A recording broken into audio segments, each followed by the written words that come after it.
Hello friends, welcome to Latha's kitchen. ఈరోజు వీడియోలో healthy and tasty అయిన పచ్చి కొబ్బరి పొంగనాలను ఇన్స్టెంట్గా అప్పటికప్పుడు ఎలా ప్రిపేర్ చేసుకోవచ్చో చూద్దాం. ఇంట్లో ఇడ్లీ పిండి కానీ, దోశ పిండి కానీ, ఇలా ఏ టిఫిన్ పిండి లేకపోయినా పచ్చి కొబ్బరితో ఈ పొంగనాలను అప్పటికప్పుడు ప్రిపేర్ చేసుకోవచ్చండి.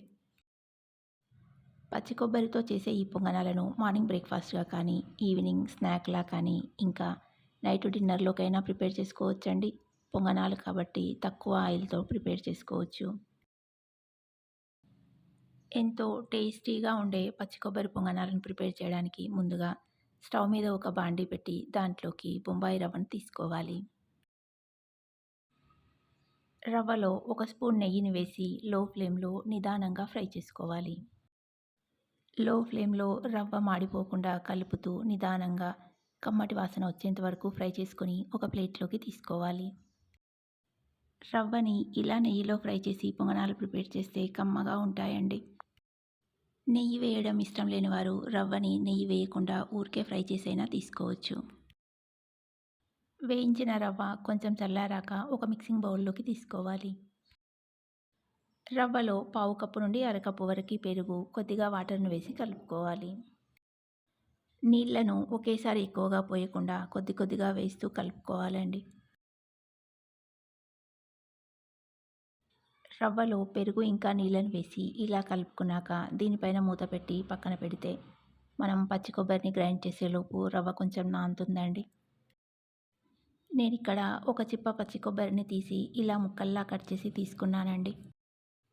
కట్ చేసిన పచ్చి కొబ్బరి ముక్కల్ని ఒక మిక్సీ జార్లోకి తీసుకొని రుచికి సరిపడా పచ్చిమిర్చి, ఒక స్పూన్ జీలకర్ర, ఒక గుప్పెడు కరివేపాకును ఏ కూరల్లో వేసినా ఏరి పారేస్తారు కాబట్టి నేనైతే రోటి పచ్చళ్ళు ప్రిపేర్ చేసేటప్పుడు కానీ, ఇంకా పచ్చిమిర్చిని ఇలా మిక్సీ పట్టినప్పుడు కానీ కరివేపాకు కొంచెం ఎక్కువగా వేసి మిక్సీ పడతానండి. అలాగే తగినంత సాల్ట్ను వేసి మిక్సీ పట్టి తీసుకోవాలి. దీంట్లోకే ముందుగా నానబెట్టిన రవ్వను వేసి కొద్దిగా వాటర్ను యాడ్ చేసి ఒక రౌండ్ తిప్పి తీసుకోవాలి. అలా చేస్తే కొబ్బరి ఇంకా రవ్వ చక్కగా కలుస్తాయండి. రవ్వ మరీ మెత్తగా అయ్యేలా మిక్సీ పట్టాల్సిన అవసరం లేదండి. ఒక్క రౌండ్ తిప్పి తీసుకుంటే సరిపోతుంది. మిక్సీ పట్టిన రవ్వ కొబ్బరి మిశ్రమాన్ని ఒక గిన్నెలోకి తీసుకొని దాంట్లోకి క్యాప్సికమ్ ముక్కలు, క్యారెట్ ముక్కలు, ఉల్లిపాయ ముక్కలు, కొత్తిమీర తరుగు, అల్లం వెల్లుల్లి పేస్టు వేసి కలుపుకోవాలి.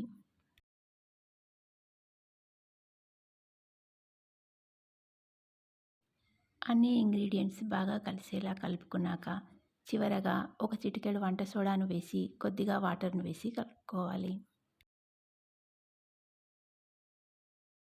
బేకింగ్ సోడా వేయడం ఇష్టం లేని వారు సోడా వేయకుండా కూడా ఈ పొంగనాలను ప్రిపేర్ చేసుకోవచ్చండి.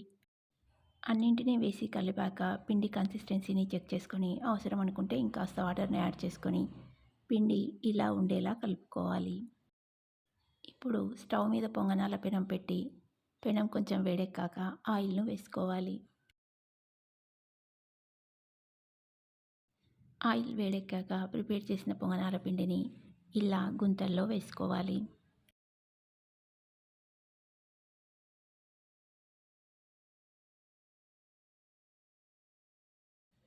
పొంగనాలను వేశాక స్టవ్ని మీడియం ఫ్లేమ్లో పెట్టి ఒకవైపు కొంచెం ఫ్రై అయ్యాక మరొక వైపు తిప్పాలి.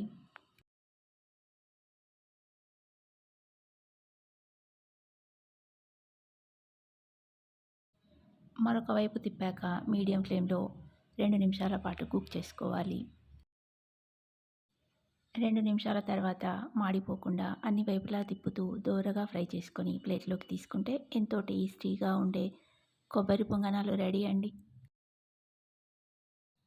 స్టవ్ని మీడియం ఫ్లేమ్లో పెట్టి వీటిని అన్ని వైపులా తిప్పుతూ నిదానంగా ఎర్రగా అయ్యేంతవరకు ఫ్రై చేసుకుంటే పైన లేయర్ క్రిస్పీగా అయ్యి కరకరలాడుతుందండి. మెత్తగా ఇష్టపడేవారు ఇలా ఫ్రై చేసుకొని తీసుకుంటే సరిపోతుంది.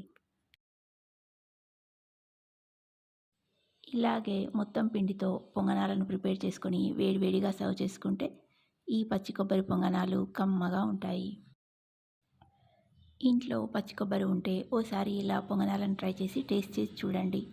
ఈ రెసిపీ మీకు నచ్చితే లైక్ చేయండి. ఇంకా మీ ఫ్రెండ్స్ అండ్ రిలేటివ్స్కి షేర్ చేయండి.